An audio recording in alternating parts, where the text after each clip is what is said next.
तो हेलो दोस्तों, आज हमारे चैनल में आ गई है डायबिटीज़ की फुल वीडियो एकदम हिंदी प्लस इंग्लिश लैंग्वेज में। तो बिल्कुल स्किप ना कीजिएगा, मैं आपके पूरे डाउट सॉल्व कर दूंगा। तो चलिए शुरू करते हैं। डायबिटीज़ डायबिटीज़ को हिंदी में हम मधुमेह कहते हैं। नेक्स्ट देखते हैं। Diabetes is a one type of medical condition in which increase the level of glucose in the blood, which is called hyperglycemia and it caused diabetes। अब हम हिंदी में समझते हैं। मधुमेह एक प्रकार की ऐसी बीमारी होती है जिसमें हमारे शरीर के रक्त में ग्लूकोज की मात्रा बढ़ जाती है। इस अवस्था को हम हाइपरग्लाइसेमिया कहते हैं। नेक्स्ट देखते हैं। In human body, glucose will be controlled by a hormone which is called insulin। Hindi में देखते हैं। मानव शरीर में ग्लूकोज का नियंत्रण एक हार्मोन करता है जिसे इंसुलिन कहते हैं। अब आप पूछोगे कि भाई क्या है इंसुलिन? तो इंसुलिन एक प्रकार का हार्मोन है जो कि हमारे शरीर में एंडोक्राइन ग्लैंड होती है। उसमें दो प्रकार के सेल होते हैं, अल्फा सेल और बीटा सेल। उसमें जो बीटा सेल होता है उसमें इंसुलिन पाई जाती है और अल्फा सेल में ग्लूकागोन। आगे देखते हैं। If insulin will be increase then glucose will be decrease in the blood. उसको हाइपोग्लाइसेमिया भी कहते हैं। हिंदी में समझते हैं। यदि इंसुलिन की मात्रा बढ़ जाती है तो ग्लूकोज की मात्रा कम हो जाती है। मेरे कहने का मतलब है कि जब हमारे शरीर में इंसुलिन की मात्रा बढ़ जाएगी तो ऑटोमेटिकली ग्लूकोज की मात्रा कम हो जाती है। उसको हम हाइपोग्लाइसेमिया कहते हैं। हाइपो मीन्स कम होना, ठीक है। आगे देखते हैं। If insulin will be decrease then glucose will be increase. उसको हम हाइपरग्लाइसेमिया कहते हैं। हिंदी में समझते हैं। यदि इंसुलिन की मात्रा कम हो जाती है तो ग्लूकोज की मात्रा बढ़ जाती है। और वैसे ही सेम जब इंसुलिन की मात्रा कम हो जाती है तो ग्लूकोज की मात्रा बढ़ जाती है, जिसे हम हाइपरग्लाइसेमिया कहते हैं। तो दोस्तों, अब यहाँ समझने वाली बात यह है कि इंसुलिन और ग्लूकोज एक दूसरे के ऑपोजिट है। जब हमारे शरीर में ग्लूकोज की मात्रा कम हो जाएगी यानी कि इंसुलिन बढ़ जाएगा, और जब इंसुलिन की मात्रा कम हो जाएगी तब ग्लूकोज बढ़ जाएगा। आगे देखते हैं। Types of diabetes. जी हाँ दोस्तों, डायबिटीज़ के भी टाइप्स होते हैं। अगर आप कोई भी मेडिकल स्ट्रीम से कनेक्ट हो तो आपको थोड़ी बहुत जानकारी होगी। तो पहला है डायबिटीज मलाइटस, ठीक है।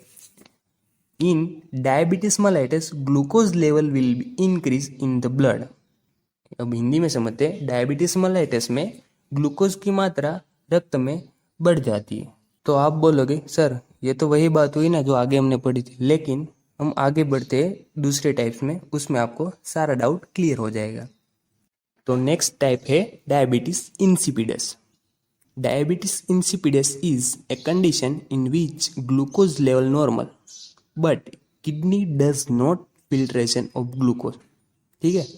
यहाँ पे क्या होता है, ग्लूकोज का लेवल नॉर्मल ही है, ग्लूकोज अपना काम कर ही रहा है, बट जो हमारे शरीर में जो किडनी होती है उसका जो काम होता है फिल्ट्रेशन का, वो प्रॉपर से फिल्ट्रेशन कर नहीं पा रही, तो इसीलिए ग्लूकोज का लेवल बढ़ जा रहा है। अब आप समझो जो मैं बोल रहा हूँ। आप सबको पता ही होगा कि हमारी किडनी का काम फिल्टर करना होता है।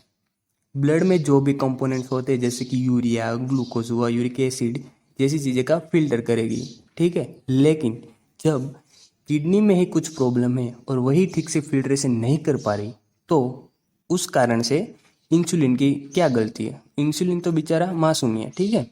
इंसुलिन ने तो अपना पूरा काम किया, जितने इंसुलिन की ज़रूरत थी वह फुलफिल किया, फिर भी ग्लूकोज की मात्रा बढ़ रही because the kidney did not work properly. जो किडनी है वो अपना फिल्ट्रेशन का काम नहीं कर रही, तो ग्लूकोज का लेवल इंक्रीज होना ही है, ठीक है।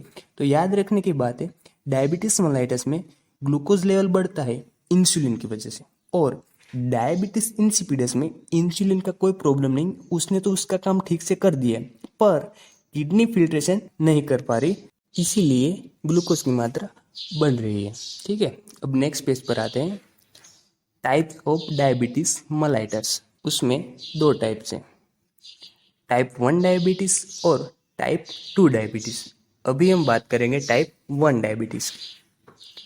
इन type 1 diabetes beta cell of pancreatic gland will does not make proper insulin. Hindi में समझते हैं, टाइप 1 मधुमेह में पेनक्रियास की बीटा कोशिका इंसुलिन बनाना बंद कर देती है, जिससे हमारे शरीर में ग्लूकोज की मात्रा बढ़ जाती है। अब आप ध्यान से सुनिएगा, बहुत ही सरल भाषा में आपको सिखाऊंगा कि टाइप 1 क्या होता है। ठीक है, अब आप समझिए, जब बीटा सेल इंसुलिन का सिक्रीशन बंद कर देगी तो जाहिर सी बात है ग्लूकोज का लेवल बढ़ जाएगा। मैंने आगे ही कहा था कि ग्लूकोज और इंसुलिन एक दूसरे के ऑपोजिट है, एक डिक्रीज होगा तो दूसरा इंक्रीज हो जाएगा। आगे देखते हैं। There are mostly people affected by type 1 diabetes, mainly young age group and children are affected. Hindi में समझते हैं, ज़्यादा से ज़्यादा लोग टाइप 1 डायबिटीज से प्रभावित होते हैं और यह जवान लोग और बच्चों में सबसे ज़्यादा देखा जाता है। It transfer by one generation to other generation due to genetically reason. Hindi में समझते हैं, यह एक पीढ़ी से दूसरी पीढ़ी में परिवर्तित होता है और इसका कारण जीनेटिक्स है। लेकिन जीनेटिक्स का ये मतलब नहीं कि आपके मम्मी पापा को है तो आपको होगी ही, मगर चांसेस है कि जेनेटिकली हो सकती है। आप यह चीज़ को ध्यान रखिएगा। आगे बढ़ते हैं। Clinical significance of type 1 diabetes, उसमें कीटोएसिडोसिस। इस नाम को सुनकर बोलेगे सर कई बार ये वर्ड देखा है लेकिन ठीक से समझ नहीं आया। ध्यान रखिएगा, आपको एकदम इजी लैंग्वेज में समझाऊंगा तो सीधा आपके दिमाग में फिट हो जाएगा। ठीक है, तो समझते हैं। In type 1 diabetes insulin production stop due to this reason, increase the glucose and it excreted by urine. In that condition, body does not utilize the glucose and body start to break down of fat and protein. Hindi में समझते हैं, type 1 मधुमेह में insulin बनना बंद हो जाता है और इंसुलिन बंद हो जाएगा तो ग्लूकोज की मात्रा रक्त में बढ़ जाती है और वह यूरिन के द्वारा बाहर निकलने लगता है। इस कारण शरीर की कोशिकाओं ग्लूकोज का पूर्ण रूप से इस्तेमाल नहीं कर पाती। इस अवस्था में कोशिका होती है जो सेल, वो प्रोटीन एवं लिपिड का टूटना स्टार्ट हो जाता है। मैं फिर से बताता हूँ कि टाइप 1 मधुमेह में इंसुलिन बनना बंद हो जाता है, जिसकी वजह से क्या होगा, ग्लूकोज की मात्रा ब्लड में बढ़ जाएगी और वह यूरिन के द्वारा बाहर निकलने लगता है। यहाँ किडनी की प्रॉब्लम की वजह से हमारे जो ग्लूकोज है वह वेस्ट हो रहा है, जिसके कारण हमारे शरीर की जो कोशिका है, जो सेल है, वह पूर्ण रूप से ग्लूकोज का यूज़ नहीं कर पा रही। अब हमारा जो सेल है, जो कोशिका, पूर्ण रूप से ग्लूकोज ना मिलने की वजह से वह नाजुक बन जाती है और ब्रेक होने लगती है फैट और प्रोटीन के रूप में। आगे देखते हैं। When fat break down into fatty acid and ketones and it start to remove in urine, this condition is called ketoacidosis. Hindi में समझते हैं, जब वसा टूटता है, वसा यानी फैट, तो यह दो भागों में टूटता है, एक फैटी एसिड और दूसरा कीटोन, और वह दोनों यूरिन के द्वारा शरीर से बाहर निकलने लगता है और इस अवस्था को कीटोएसिडोसिस कहा जाता है। आगे देखते हैं सिम्टम्स ऑफ टाइप 1 डायबिटीज। उसमें पहले है वेट लॉस यानी वजन कम होना, दूसरा वीकनेस, उसको कहेंगे कमजोरी होना, फिर है पॉलीयूरिया मीन्स यूरिन की मात्रा बढ़ जाना। हमारे शरीर में normally everyday 1200 ml urine pass out होता है, लेकिन पॉलीयूरिया में 2000 ml से भी ज़्यादा यूरिन पास आउट होगा। ठीक है, उसको हम पॉलीयूरिया कहेंगे। फिर नेक्स्ट है फटीग यानी थकावट होना। हमारे शरीर में ग्लूकोज का प्रॉपर रूप से यूज ना होने की वजह से ये सब सिम्टम दिखते हैं। ठीक है, आगे देखते हैं type 2 diabetes. In this condition insulin production is proper but cell does not accept insulin means insulin resistance. Due to this reason glucose level will be increase. अब हम हिंदी में समझते हैं कि टाइप 2 मधुमेह में इंसुलिन पर्याप्त मात्रा में बनता है, लेकिन शरीर की जो कोशिकाएं होती है, जो सेल, उसका सही से इस्तेमाल नहीं कर पाती है, उसको इंसुलिन रेजिस्टेंट करें। इस कारण रक्त में ग्लूकोज की मात्रा बढ़ जाती है। अब आप ध्यान से समझिएगा, हमने आगे जो पढ़ा था उसमें किडनी में प्रॉब्लम हो रही थी, लेकिन टाइप 2 में सेल में प्रॉब्लम होने की वजह से ग्लूकोज बढ़ जाता है। इनमें सेल के रिसेप्टर होते हैं, वह इंसुलिन को अंदर घुसने ही नहीं देते। जब सेल में इंसुलिन जाएगा ही नहीं तो वह ग्लूकोज को कैसे कंट्रोल करेगा?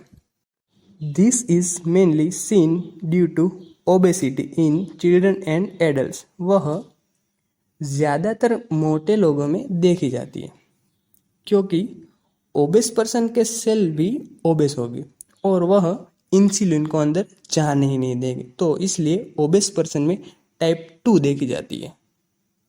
अब लास्ट पार्ट देखते हैं, डायग्नोसिस ऑफ डायबिटीज़। उसमें HbA1c टेस्ट होता है। Full form of test is glycated haemoglobin A1c। This is special test for detection of diabetes. Hindi में समझते हैं, यह एक विशिष्ट प्रकार का टेस्ट होता है जिसका पूरा नाम ग्लाइकेटेड हीमोग्लोबिन A1c है। इस टेस्ट का इस्तेमाल मधुमेह का पता लगाने के लिए किया जाता है।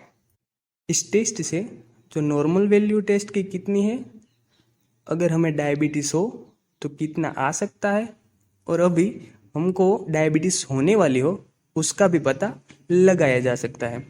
तो देखते हैं, नॉर्मल वैल्यू 5 से 7% होती है। प्री डायबिटीज़ उसकी वैल्यू 7 से 8 होगी। मतलब HbA1c टेस्ट में आपका जो लेवल है वो 7 से 8% होगा, मतलब आपको डायबिटीज़ होने वाली है। और डायबिटीज़ में मोर देन 8% होता है। ठीक है। सो दोस्तों, मुझे विश्वास है आप लोगों के कई सारे डाउट्स क्लियर हो गए होंगे और कुछ नया सीखने को भी मिला होगा। तो आगे और भी ऐसे नॉलेज वीडियो और कॉम्पिटिटिव एग्जाम रिलेटेड वीडियोस लाता रहूँगा। Thank you for watching guys.